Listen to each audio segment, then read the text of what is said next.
Good morning, ladies and gentlemen, and welcome inside the latest edition of Zach with an H. We are here today with Brendan Glasheen, virtual play-by-play broadcaster. If you watch sports, there's a good chance he's heard his voice. He does lacrosse. He's the voice of Unrivaled, the new women's basketball league, the voice of the Maine Celtics, where many greats have come out, including most recently Sam Hauser, now an NBA champion. Brendan, excited to talk about your journey to the roles you have today and the stops you took along the way. Well, Sam Hauser making my introduction is a highlight. And my wife, her name is Sarah with an H. So I kind of like the name of your podcast, Zach with an H, because I can understand now being introed onto your show why that is very important to mention, because I've heard a lot of Zachs with Ks and Zachs with CKs. You are a CH. So what's up? Proudly appreciate that, Brendan. I can't help it. I'm a jokester. I mean, it's not even that funny. I just can't help it. No. Sorry. Good to be on. I'll button it up. How's that? What I will say is that it did take about 3 or 4 weeks to come up with the name before starting this. And I just wanted it to be a place where I talk to people all about what they do, how they get there, their advice for others. So anyone listening in a given field can kind of feel at home with the subject matter. And for me, it's always been how I spell my name. You know, I constantly, whether it's from landlords, from opportunities, from friends of friends, contacts getting in touch, like, hey, even though my email has an H in it, I've always gotten the K. So you've unlocked the exact reason that the show is called what it is. Just in the first 30 seconds. It's beautiful. Got it. Now we've spent a minute about your name and how it's spelled. So are we wasting time or no? No, so I will just close out on the spelling front. So Brendan you have the most common Brendan spelling with the AN, but I've seen INs, I've seen ONs. I'm sure in an alternate universe, there's DYNs. Are you a proud owner of the DAN? Do people ever spell it wrong? All the time. And sometimes I think people get caught saying Brandon, even though there's an E there. I really don't like. Now, on the air, I would like to think they get it right. But, like, just in normal conversation, it happens. But, no, it gets botched in spelling from time to time. But, yeah, it's a good Irish name, Brendan, with an A-N at the end. So, yeah, I am a proud Brendan. Yeah. But a lot of people call me by my last name. I get a lot of Glash or Glasheen, mostly Glash. It's a good nickname. It's kind of it's just – I would like to think it's a unique last name. I mean, you don't see many Glasheens walking around the streets, right? So, yeah. Yeah, and I would say yes, proud of Brendan. I should say that. No, of course. My last note on names, and then we'll actually dive in. Okay. So, a random name just came to me. You know, big, long-time sports fan, most obscure names always just living up here. I was thinking about Brandon Dawson, went to Michigan State, and he was Brandon, Branden. So he's the flip of your name. You go E-N-D-A-N, he goes A-N-D-E-N. I've never seen another Brandon E-N. I hope he's doing well. You know, I don't know Brandon Dawson personally, but I think he's kind of your counter opposite. You got the double E, E-N-D-E-N, then you've got just, of course, Brandon, A and the O. Whole lot of twisting around that you can do with that name that starts with the B. Then so I think I already have the answer to the first question just based on how we began. But what was the first job, Brendan, that you wanted when you were a kid? That I wanted or that I had? That you wanted to. So when you were a young guy, you're first time thinking about your future, whether you're 5, 8, whether it's doctor, astronaut, fireman, chef, announcer. Yeah. Well, my first actual job was at a grocery store bagging groceries. That was not enjoyable. It was a 10-year grind I ended up putting into that. I mean, mixed in with other stuff just to make ends meet. But didn't take long for me to want to do broadcasting because I wasn't very good in Little League. So I envisioned like being at Fenway Park doing Red Sox games because I would have Joe Castiglione on the radio, parents, family members going to cookouts over the years. And it's just like the natural ambiance to have the game on in the background. And of course, in that, because I'm 32, so the 03, 04 era Red Sox, even into like 2009, 2010, like in that window of David Ortiz, Manny Ramirez, Pedro Martinez, that whole era was like just very captivating. So I was very lucky to be playing Little League and like not T-ball when you're like 5 or 6. I mean like 10, 11, 12, when you start to really understand concepts, how to hit the cutoff man, you're doing signs, all that good stuff when you're in Little League. And like, you kind of know what you're doing, or at least you think you did. But I was not all that good between the ages of 9 and 11. So I would often be stuck out in right field talking into my glove because I'm like, well, the ball never comes to right field. Lefties, first of all, there's never lefties, and lefties never pull the ball to right field. You'd maybe get one opportunity a game at that age, at least in Massachusetts Little League.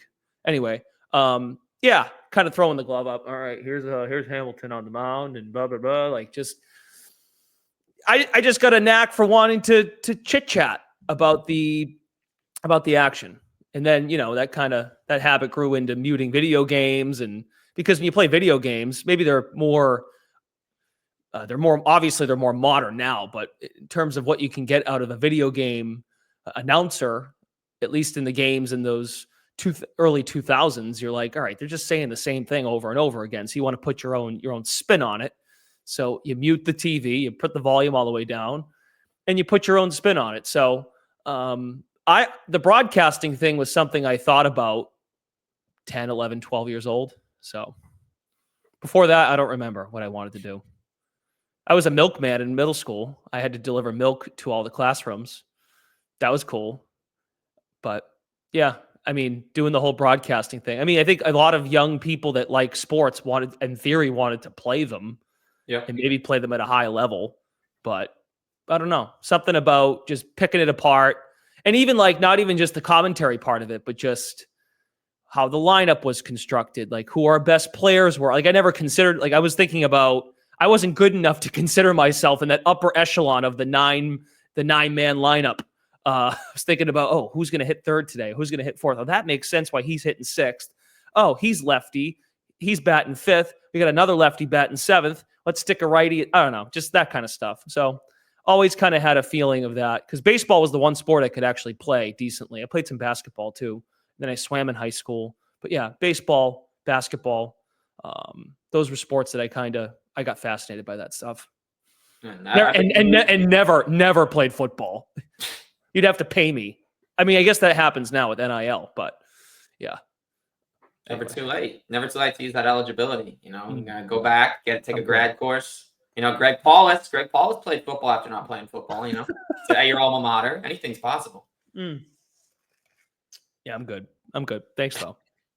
What I would add though is I know the exact feeling of I've never muted the TV to do this, but I've been since I was 5, so I'm only a couple years below you. I'm 29. Okay. So similar eras, and I still do it. I still announce every time I fire up 2K or whatever I'm playing. The humongous entertainment world, the OG backyard sports games, always commentating, whether in my head or out loud. I don't even know the difference.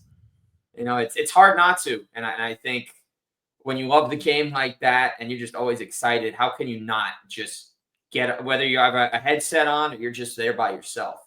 Yeah, it's a habit. You can't turn that off. And Zach, where are you from? New Jersey. Okay. No, I'm only asking because I'm one of those spoiled Boston kids that I grew up into the Patriots, watching that beginning of the dynasty, the Reds. I was just talking about Red Sox, Yankees, like that drama.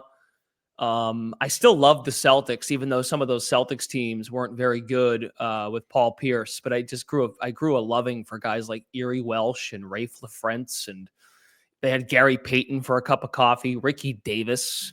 I think you get so fascinated by the summer sport in baseball. I was very lucky. I think a lot of New England people that maybe do sports at any level, if they're in it in a front office level, marketing, any facet of it, you kind of grew up into really good times. I wonder sometimes, like, what if the teams weren't good? How would that have changed someone's feeling on wanting to do be in the business of it. I think that's a huge part of it. Like that's how you gravitate towards it, right? And that's not to take away from some of the great, at least in my field, like the announcers, like Castiglione is someone I just mentioned, right? Gil Santos did the Patriots for years. Sean Grandy and the Celtics when he was on EEI. Then of course, then it goes over to the rights go over to the Sports Hub in Boston. And then even like Sean McDonough and Don Orsello doing Red Sox TV games. Wasn't a huge, never really gravitated towards the hockey side. I think you almost sometimes had to pick one if you were a big basketball fan or a hockey fan. I was more of a basketball fan. So, yeah.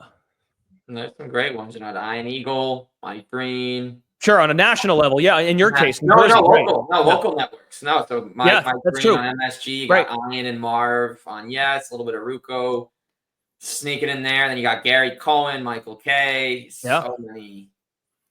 No. And you can relate to this. Like FAN is and was a giant, right? And sports talk radio in Boston remains to be one. EEI and the Sports Hub both coexist. So yeah, there's certainly still a hunger, thirst, and a place for it. No, certainly. And so we go from your young years over to your time with the Orange. And so you just look at an alumni list in this field at Syracuse and top to bottom, just unbelievable names. So Brendan, what were your hopes and dreams when you first attended? And would you say that your 4 years were what you wanted them to be when all was said and done? Yeah, I was actually, when I was looking at colleges, so I interned. It wasn't really it was more like I think volunteering and interning are almost the same thing. I guess it's more official interning when you're in college, or maybe when you just get out of college, whatever it may be. It was more of a volunteer role at a local radio station in Lowell, Mass, called 980 WCAP. So I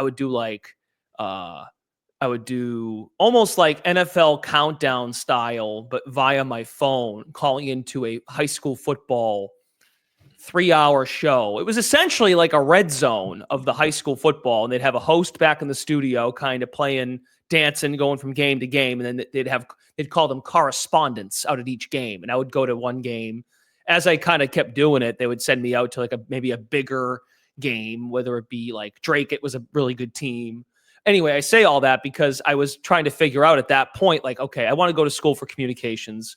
I applied to the Syracuse Newhouse School. I got waitlisted at Newhouse, but I got into Syracuse. I'm like, oh, all right. And at the time, going through it with my parents and family, whatever, I'm like, well, I don't know if that's. I guess maybe I just read too much into it. I mean, looking back on it now, I could have still gone to the school and done what I wanted to do, is the point. But I actually had intentions of going to UMass Amherst. I don't know, I didn't sign on the dotted line, but I was going to UMass. And then last minute, in the spring of my senior year, probably March, they had an opening for the Newhouse program, and I got in. So I went and toured the school. It was a really rainy, crappy day in April. But yeah, I flipped my commitment last minute to Syracuse. At first, it was honestly, it was a little overwhelming. I had never really left home, like many kids do when they move from one state to another and out of New England. Syracuse was only 5. It's not that long. It's 5 hours away. It wasn't like I was flipping coasts, but yeah, you go to Syracuse and you're kind of bouncing around, but then you want to make sense of, you want to do well in the classroom. Like my parents were big on that when I was in high school, to get good grades, which you should, to set yourself up. And then I think what I found right away at Syracuse, like, yeah, class is important and the program's excellent, but you got to get involved to stay busy and try to get involved with doing games. And sorry, you can't do a live game experience, whether you're calling a game, producing a game, cutting highlights, whatever it may be, you have to be in it. And I found going to one of the first meetings of the year in late August, early September at the student radio stations. There's a student TV station, the radio station, the premier NPR radio station being WAER, and I went to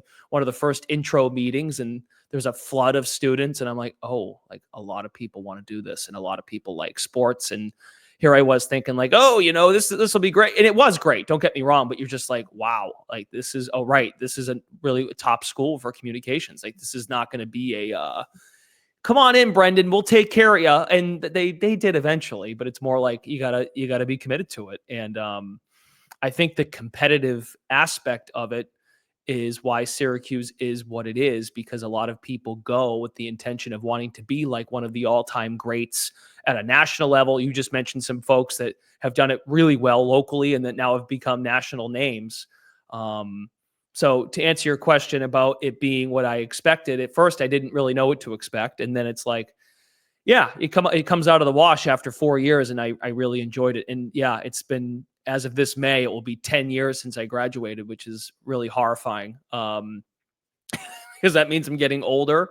But no, it was fantastic. And I think it gives you, it gives you structure to understand, like, yeah, it's great. You go there, you have it on your resume that you graduated and you went there for 4 years, but you got to really put the time in and really understand that this is not a finished product after your freshman or sophomore year. You've got to really work your way up. And that kind of structure was good for understanding what it might take when you do get out and you do want to go look for opportunities in the job field. So yeah, it was a lot of fun. It was a great 4 years. I miss it. I mean, like, I'm not like, oh my God, I miss college at that point. I think that would be a problem now if I still did that. That's just my opinion, but no, it was a fantastic 4 years. And I still have, from the radio side of it, and just not just radio, but from the program, and then friends that I met outside of the program that are still long lasting, that will be relationships. And that's what it comes down to, like a lot of fields, not just communications. It is a relationships world as far as friendships are concerned, and from a professional standpoint, it's a communications business. So it was great. It was great. One of my last games I did for student radio on WAER was Syracuse basketball against Virginia, and their premier player, Virginia's premier player, was Malcolm Brogdon, who was then on the Celtics just a couple years ago. So that's just kind of a cool connecting of the dots there. Yeah, the basketball team was good my first couple years, really good. And I know I sound like a spoiled brat because they're a Power 5 program and they made the transition to the ACC when I was in school. Football, of course, now has really made leaps, but basketball, they had a self-imposed tournament ban.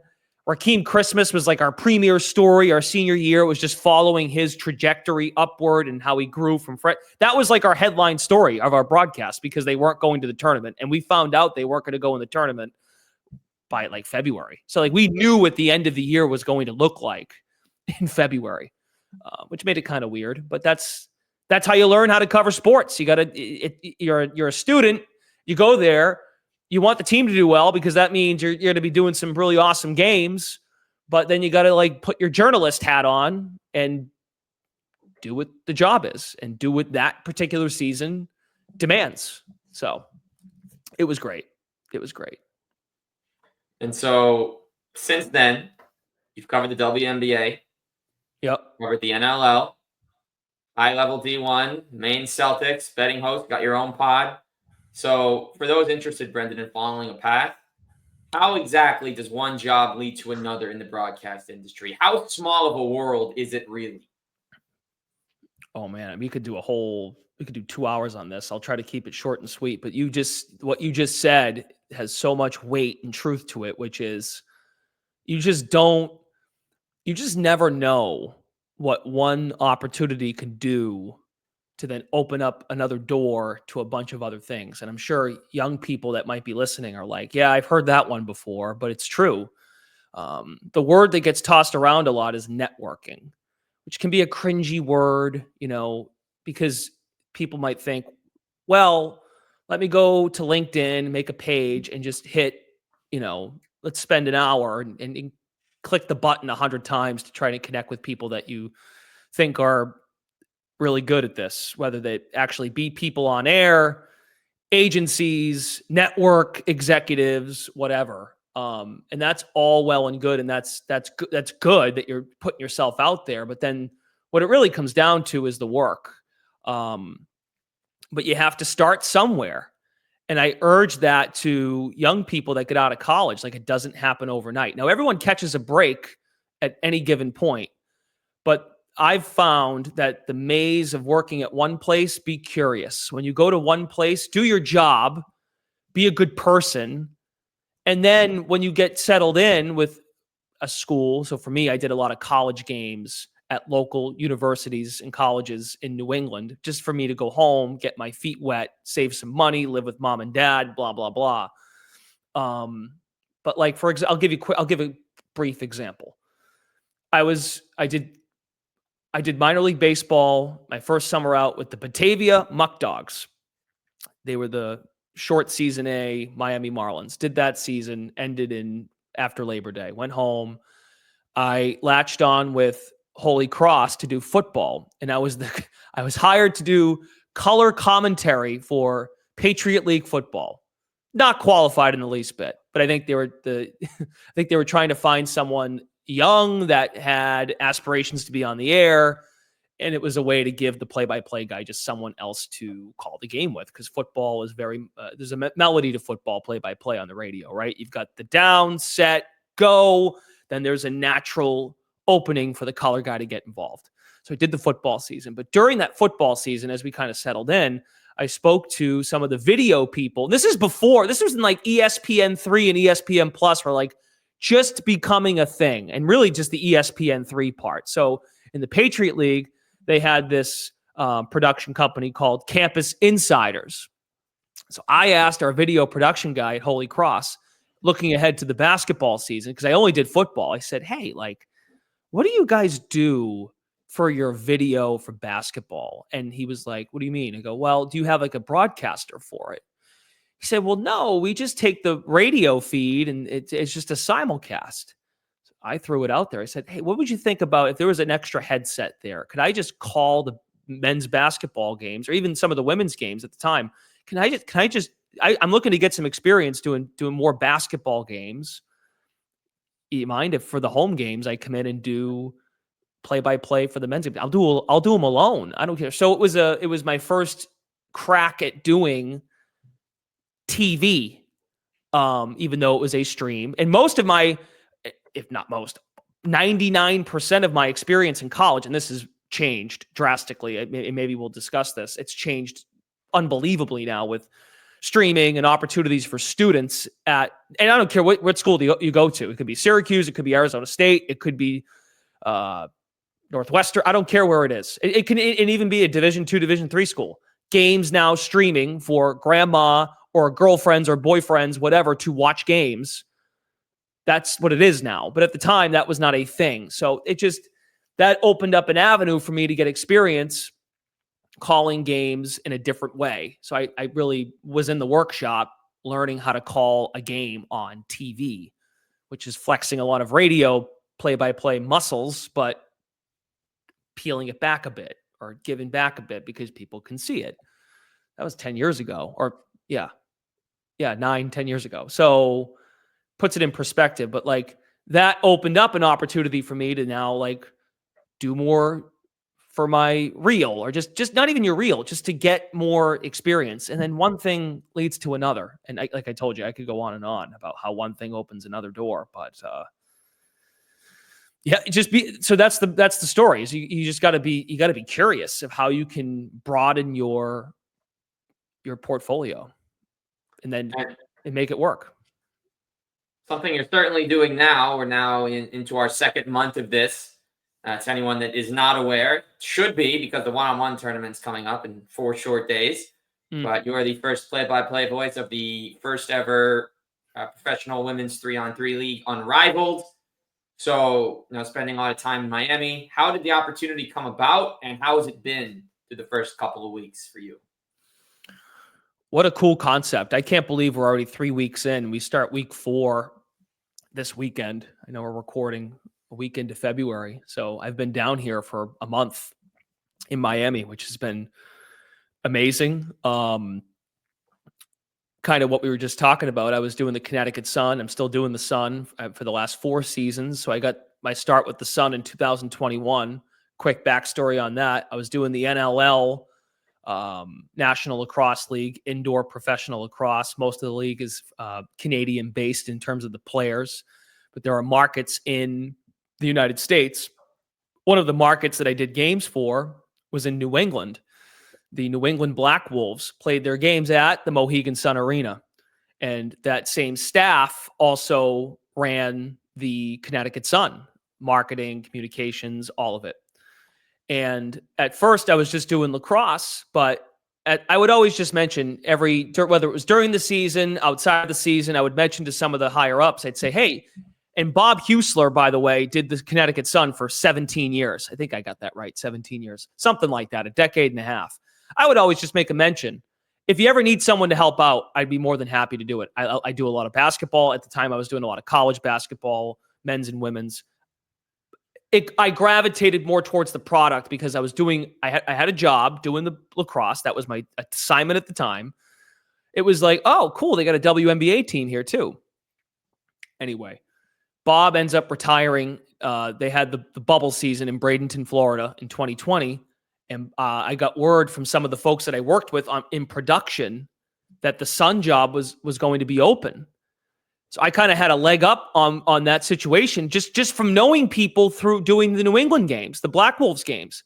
As it turns out, too, the Black Wolves ended up moving from New England to Albany, and I still do the Albany games in Albany, New York, the Albany Firewolves. But I say all that because it's like what we were just talking about. Like, oh, that's interesting how that opened up. And I've been with the Sun since.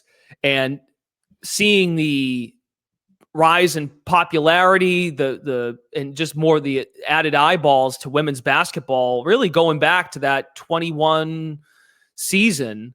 I know a lot was made of it this past year. I realize that, but just the upward rise of it with the tournament and on the women's side, more games being available on television. COVID kind of introduced that too, because I think ESPN, the primary partner for the WNBA, there was just more they needed more live programming. And that's a lot of these networks want now. They want more live stuff, not just their shows. They want games. And that's like for a myriad of factors, right? Gambling's a big part of it. They want more games on, just being the premier place to watch games. But I bring all that up because I've been very fortunate to be in the women's basketball space at a pretty high level. And the Connecticut Sun have been a really excellent organization going now for the last decade in terms of the win-loss record and playoff appearances, having superstars. So having that for 4 years, I was aware of the Unrivaled League coming to fruition. I had expressed some interest to it with some help from others. I got put into a Zoom interview for it, and we had a great discussion for like an hour and a half, and I ended up being their guy. Now, I'm not going to, my thought would be also in my situation personally, I was doing the G League, I was doing lacrosse. I wasn't married, if you will, to a network. And I know there's a lot of other really talented and really good basketball announcers, especially on the women's side, college or pro, that do other games for other leagues or other assignments.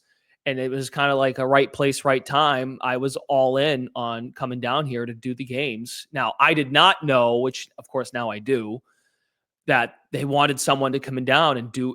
I mean, they have me doing every weekend, which I was like, oh, I thought at the time, I'm like, okay, I'll be in the mix with others, like kind of a shared responsibility to do play-by-play. I'm here for every weekend. And they asked, like, that was the kind of the pitch. Like, we want you to be down here and be as involved as you can, going to practices, going to shoot arounds. And I just doing some housekeeping on the side. I'm like, I'm all in. And it's been great. I think the broadcasts have been really good. Working with a lot of really talented people, which I've had experience doing that with Connecticut. We've had some loaded broadcast teams, and so far, so good. We're making our way. You can't, I know it's a cliche, but we gotta crawl before we can walk. Never mind walk before you can run. It's a brand new product of basketball, And I think the players, everybody involved, coaches, players, executives, everybody, in-arena presentation, it's been a learning curve because no one's ever seen it before. There's no model before this. And now to think that we're 3 weeks in, we're still trying to be innovative and creative and not get stagnant and keep building and we don't want to be a finished product after a couple of weeks because now we got the hang of it. This one-on-one thing will certainly be another layer to it that will add some excitement because again, that's something else. I mean, you have to go way back when like guys in the NBA were doing one-on-one stuff, but yeah, it's been really, really cool. And everyone's been super welcoming and it doesn't hurt to be in Miami, Florida during the months of January, February, and March and not New England, which is getting snow today. Yes. So I just threw a lot at you there, but yeah, that's kind of like, I would be remiss to not mention like how it's like, oh, who's this guy doing the Unrivaled games? It's more like, yeah, I mean, I think I'm very lucky to be I was kind of catapulted into a role with the Sun and had a lot of success. The teams had a lot of success. That makes calling the games much easier when the team is doing well and winning 75, 80% of their games every year. But then you got to do your job well. And they've been a big part of that. So yeah. And then the folks at Unrivaled were excited to have me on, and a lot of folks that work at Unrivaled have people or they themselves have been involved with the W, or just that, the NBA, WNBA at a high level, and they watch the games, they keep an eye. So it just kind of paved way. So it's been good. What do you think so far? Have you been watching the games? I have been, and that actually leads me to my next question. I am a fan of the game. Obviously, it's tough when a team goes up 25 after the third, knowing about the Elam ending. So you really pretty much have to have a perfect quarter. In a perfect world for the offensive team, it only takes 4 baskets to win once you get there. Obviously, it's the big 3 model of multi-point free throw attempts, which I know there's been rumors about trying out to speed up games at the higher level in the NBA and potentially the W. Well, yeah, the G League uses the same free throw rule. So that wasn't a big surprise. Like, that wasn't a big adjustment for me. From a TV standpoint, what makes that hard is if you watch an NBA game on TNT, normally you can work in a promo read, or they are encouraging you to watch the new Law and Order. I don't know, whatever it is. Yep. You got 2 free throws. It's amazing what an extra free throw does from a TV truck standpoint. 15 seconds. Everyone gets a breath. You can all kind of, work in the promo. It doesn't but this is rapid, getting stuff in. So we're doing a lot of that stuff coming out of breaks because that's the only time we really have to work them in. So, and yeah, and of course the difference from the big 3 is it's a full court brand. It's not half court. It's 72 feet full court. And so the question I want to ask here, and having watched some games over the last couple of weeks, is that every signature call you've had for every game has been different and related to either the player name or the situation. So a lot of people come in and just want to say yes and bang, but how do you, Brendan, try and distinguish yourself from other announcers, whether with your style and your phrases? Obviously, it's apparent watching these that I have not heard a call used twice. When you think about 6 games a week, and you've done 18 games already here in the span of 9 sessions, and have 18 different calls. Very impressive. Very kind of shows the depth in there. Yeah, well, Mike Breen owns bang. That's for sure. Yes. And sometimes you get the double bang, which he doesn't bring out often, but that's the whole idea. 5 of them. I've learned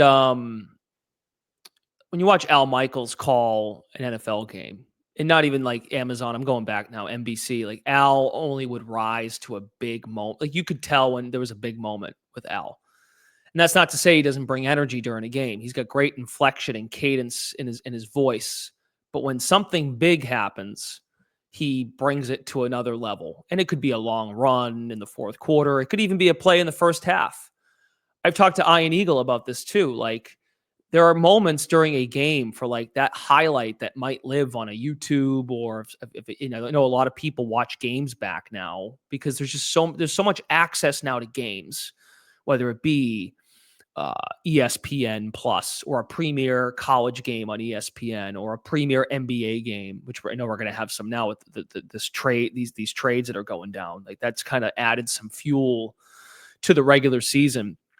But I bring that up because, like, especially for these women. So let's keep it about Unrivaled and keep it about some of these, these star women that have been, and really the ones that have been in the W now for going on, most of them now for 10 years. So they've been a part of it since the mid 2010s. So like Kayla McBride, Skylar Diggins-Smith, Jewel Lloyd, they missed out on, and a couple of those players are all three of them are Notre Dame stars. Notre Dame's been churning out excellent teams. We have a lot of Notre Dame folks down here. UConn, of course, has always been at the top of the discussion because Gino's done a great job. I think most people at this point now know Breanna Stewart was like a big time player at UConn, but a lot of players were big time at UConn. And I'm not knocking UConn. I'm just trying to make the point that, like, when I got the job at the Sun, they finally, for just the general sports fan, you could put on ESPN, not EU or E-News or behind a paywall, and have to go find Sabrina Ionescu on Pac-12 Network, and not to mention those games start later at night on the East Coast. Like, each game presents its own story. And to your point, there's 36 players here, 30 plus players, and you try to put a spin on each of their teams and their team identities and their team personalities and just give them their due. Like, when we do Sun games, I'm going back and forth with both, but I've always had this belief, and not really a belief, more like just understand the landscape. Like, I call games for the Sun. We have our local broadcasts that air on NBC Sports Boston. At one point, we were on NESN when I started. Now we're on NBC Sports Boston. Basketball Network, they share the Celtics. The Celtics share with them. We've been on there now for 3 years. Yeah, 3 years, I think, or 2.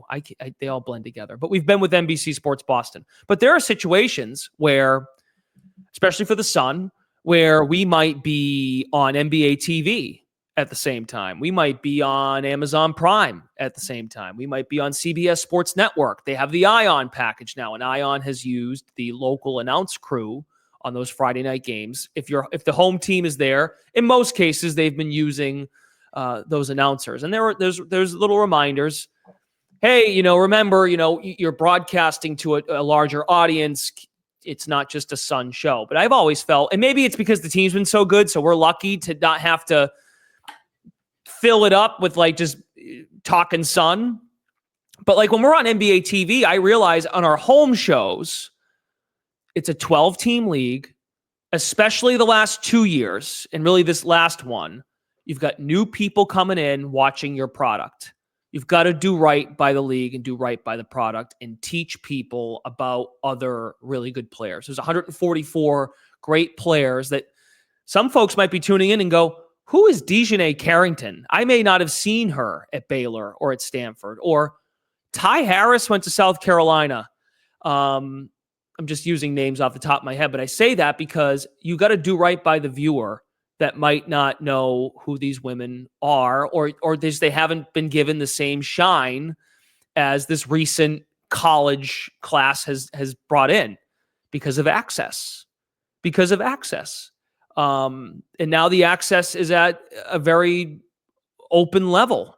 So, and when you watch League Pass, you can't pick the road and home feed. Now, if you're a Seattle Storm fan and the Storm are playing at Connecticut, well, if you're in Seattle, yeah, you can get the local feed.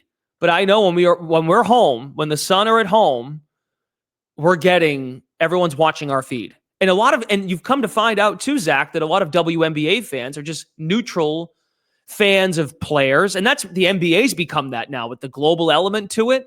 Yeah, the music. Not many people, most people now are fans of stars, and they might like 3 or 4 teams because they like the best player or the second best player or just a role player they followed in college. So I've just kind of found there's a responsibility, and the game's the game. If the Sun are dominating, we're going to give the Sun their due and then try to figure out what the other team can do better. If it's not a good night for Connecticut, you give the other team credit. Like Arike Gumbawale has come into Mohegan and dropped 30 before. And it's like, if I don't give energy to that call and shine on how great Arike has been as a young pro since her time at Notre Dame, then we're doing a disservice to the growth of the league.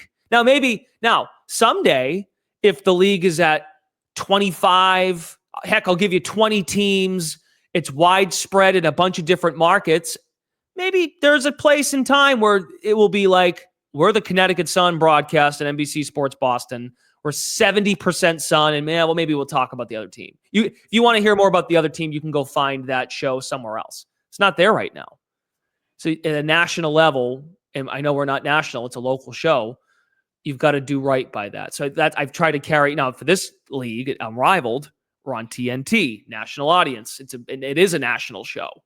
I think I've kind of done a pretty good job of flexing those muscles of like, I want to see a good game and just do right by the team that did well and try to figure out why the other team didn't do as well and what they can do. I mean, you mentioned that winning score. Opening night, Mist had a 10-point lead at the end of 3, and Lunar Owls end up winning the fourth quarter 17-7. So whatever it was, a 9-point lead. But anyway, like point being, like, I mean, they kind of prove that you can come back. But yeah, that's like, Skylar Diggins-Smith. I don't know if many people know who Skylar Diggins-Smith is. I hope they do, but they might not. As far as folks watching WNBA games and on TNT, it's never happened before. NBA games have been there. They've had a couple of college games over the years, but not a whole lot of exposure to women's basketball. I think you got to do that. You got to do right by them and not get. So I'm not calling Mike Breen saying bang lazy. It's just Mike.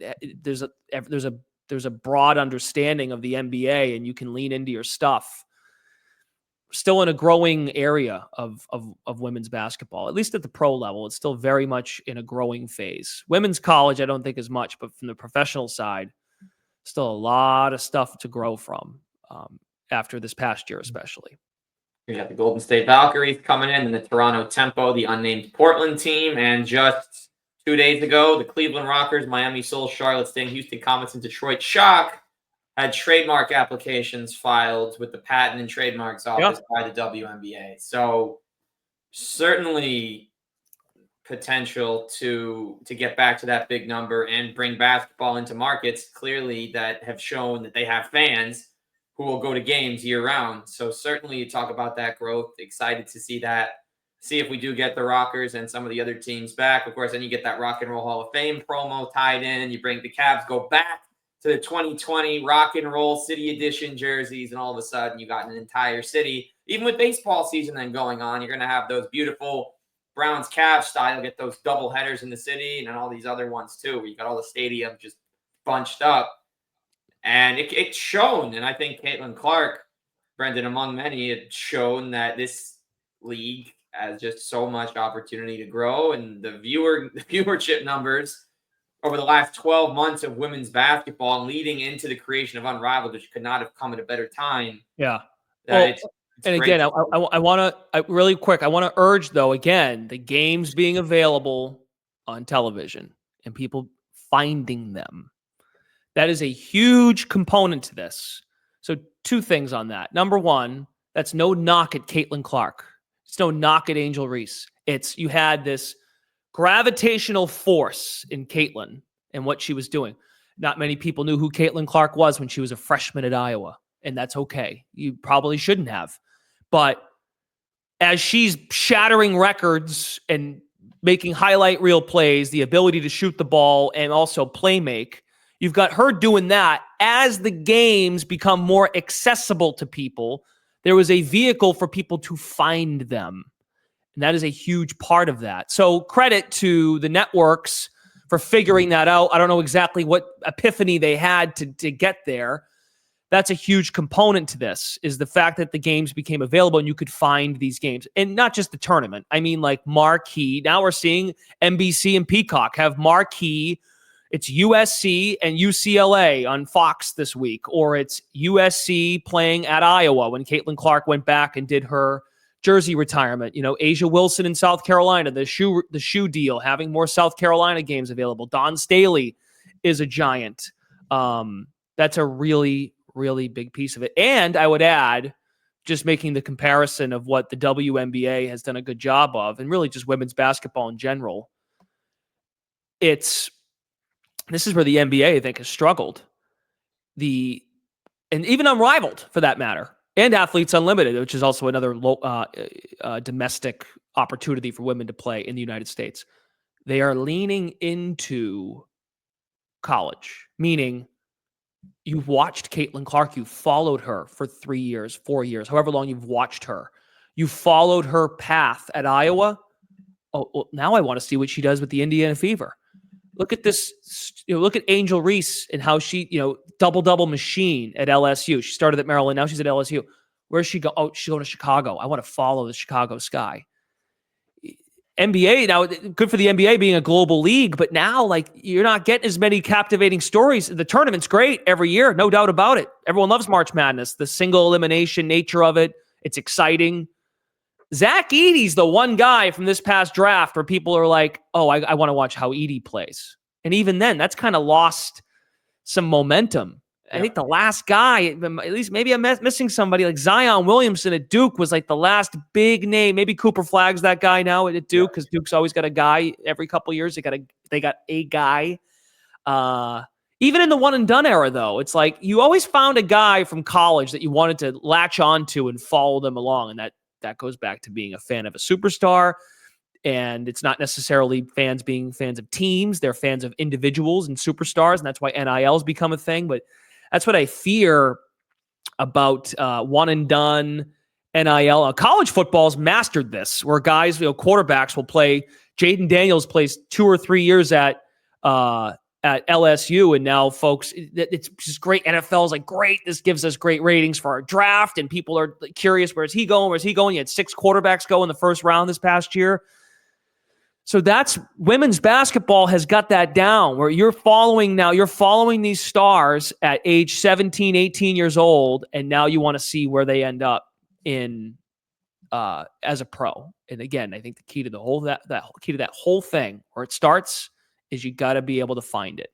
And it makes me wonder if more Oregon games were available on TV, not Pac-12 network, all due respect, and the Pac-12's gone. So I guess I don't have to say with all due respect, but maybe it's different. Maybe Sabrina Ionescu, and I think she's a giant in New York. She's in a big market. She's with the Liberty. They just won the championship. She was a gold medalist. Yeah, Sabrina's big time. Maybe she would have been even more big time before Caitlin. But Caitlin's done a great job with handling all of it. And I think Caitlin Clark is great for the game. And that whole draft class is great for the game. Rakia Jackson's another one. She's a stud. But you got people now learning and knowing it's not just the top pick in the draft now. You've got people now for this upcoming draft.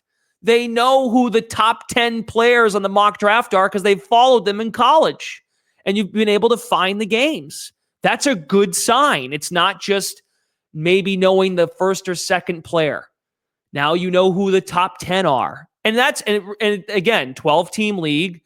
The draft's 3 rounds. It's still really hard to crack a roster in the WNBA because there's only 12. There will be 13. I realize that this year there'll be 13 with Golden State. But just in the past, it was, for the most part, 12 teams. I mean, I've talked to Lisa Leslie about this when the league was really young and there was only half of those teams.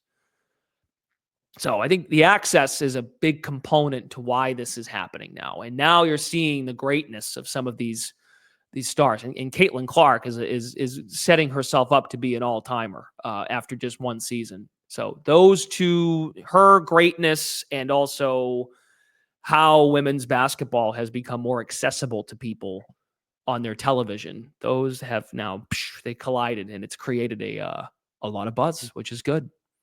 Does that make sense? I don't mean to sound like a broken record, but I think you know what they say. Part of it. You know what the quote is, right? The future is unrivaled. Yeah. And Unrivaled having access in the offseason. And look how that's in real time, finding out who's going where next summer. They're all here. They're all in one place. That's never been the case before. Yeah. The finals end. Imagine this, all the momentum. I'm not talking WNBA or college. I'm just talking all the momentum of women's basketball from last year's tournament to the season that we just endured, and then you go to the playoffs. Indiana ends up getting in. It's a competitive 2-game set with the Connecticut Sun. Okay, so Indiana's out, but whatever. Great year. They exceeded expectations, in my opinion. They had a great second half of the year. It's one season. Throw it all in the blender. Good year for that franchise. They're going to be fine, and they've got young talent, and they've just made changes, as we know now. But you've got New York, Vegas, Minnesota, Connecticut. Then you go to the finals. You got this Minnesota Lynx team that Nafisa Collier. Who's that? Oh, another UConn player. But again, goes back to my point. There's a lot of really good UConn players. Nafisa Collier is a stud. Her husband, Alex, is the one running Unrivaled, Alex Bezel. And Nafisa is a big part of that too. But then you go to the finals. And then imagine if that ended mid-October. And then usually it's, okay, where are you off to in a few weeks? Oh, I'm going to Turkey. Where are you going? Oh, well, I'm going to France. Oh, I'm going to China. Okay, see you later. And then you don't hear anything. Now you can go to the transactions page and just keep hitting refresh.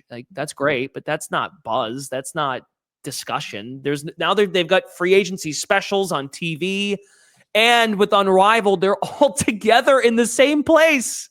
It's basically like an all-star weekend on steroids. They're here for 10 weeks together. The best players in the world, with a few exceptions. Asia Wilson's not playing. Caitlin's not playing. Kelsey Mitchell, who's in Indiana with Caitlin. I can go. I know it's not everybody, but I mean, pretty close to the best of the best are down here in Miami. And there's basically, going back to last week, every day there was a big story about a trade or that 5-team trade was just a whopper. It's good eating. It's good. And now you've got all that going on, and we're playing a game on Friday, and we're playing a game on Sunday, or we're playing a game on Monday, and it's competitive, and they care about it. They have equity. They're making good money doing this in the United States, and they're accessible to people, whether in person. I know Zoom has changed our lives, or video like we're doing right now. It's changed everything. I realize that. But, a player. So, for example, say Satu Sabali did her media availability for her Phoenix Mercury opening press conference. Imagine that was on Zoom. It's just, that's what it used to be. It doesn't add it. She ended up going to Phoenix on an off day here to do that. That's how it should be. That's pro sports. That's what the NBA guys are doing. They take a break from their, Kevin Durant's in the Hamptons. He takes a break from his Hamptons trip, and he's going to Golden State to do the intro with the Warriors. Kalia Copper, who plays for another Unrivaled team here, made the trip to the press conference. If they're overseas, they ain't doing that stuff. So from a marketing standpoint, they're all helping each other lift. And when I say each other, I mean the Unrivaled's presence with being involved in the WNBA offseason I think it's going to lift all boats. So it's been fantastic. It's been really good. And it's not over. I mean, I think a lot of the big moves have happened already, but now we get to watch them play games. And maybe you got teammates now that weren't teammates before. Or now, opposite of that. They were teammates. Now they're rivals. Monday night, we had Brianna Stewart face Sabrina Ionescu in an Unrivaled game. And you got Sabrina heckling her at the free throw line. That's good stuff. And the games are fast too. So it's been brilliant how it's all kind of played out. And we're still learning. Like I said, we got to crawl before we walk. I think we're in the walk before we run phase now, I would like to think. But yeah, that's my spiel. It's all good. And we're seeing it for the very first time. So far, so good. I think it's helping everybody. All good indeed. Thank you, Brendan, for hopping on today. Great talking women's basketball, how you got to where you are. So the big question now, after all these big questions, is where can we find all your work? Not the leagues, but where can we find Brendan Glasheen himself and the work that he's doing? Well, I mean, I gotta tell you where the league is. You can go to TNT. We're back for week 4 Unrivaled, Friday, Saturday for week 4, and then Monday is the start of the one-on-one tournament. I don't want to mess this up, but yeah, we're 2 to 4 p.m. Eastern on Monday, the 10th, and then 7 to 9 Eastern. I believe True TV 2 to 4 to start. So check your listings. True TV, TNT, also HBO Max is streaming Unrivaled content, the games, and the one-on-one. And social media, Brendan Glasheen on the X machine, and then BJ_Glash on Instagram. Those are the two that I use. But yeah, it's all unrivaled. It's all sunshine right now for me here for the next month and a half or so. So thanks for having me on. Sorry, I went a little long about our discussions here, but it was fun. Well, pleasure's all mine, Brendan. I will see you and all the other Brendans with the proper spelling. Nice. Take care, everyone. We will see you all next time on the Zach with an H podcast.